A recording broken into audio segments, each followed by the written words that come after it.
প্রিয় বন্ধুরা, এটি হলো মার্কারি অর্থাৎ বুধ গ্রহ। বুধ গ্রহের পৃষ্ঠে 16 কোয়াড্রিলিয়ন টন হিরেতে ঢাকা থাকতে পারে, যেখানে 16-র পর 15টি শূন্য হয়। উপরিপৃষ্ঠের অধিক সময় গ্রাফাইট দ্বারা বানানো। গ্রাফাইট কার্বনেরই একটি রূপ।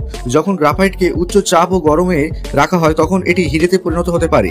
গ্রাফাইটকে হিরেতে পরিণত হতে চাপ এবং তাপের প্রয়োজন হয়, যা গ্রহাণু বা ধূমকেতুর প্রভাবে উৎপন্ন হয়। এই বস্তুগুলো দ্বারা বুধ গ্রহে লাগাতার বোমাবর্ষণ হয়।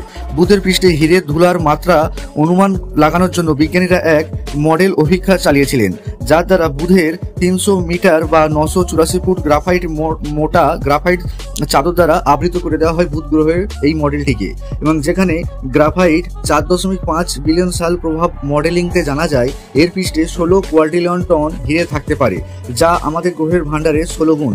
যদি এটি আরও কঠিন হয় তাহলে এটি বুধকে সৌরমণ্ডলের অধিক হীরের সমৃদ্ধ গ্রহতে পরিণত করবে। আর আমাদের এই ধরনের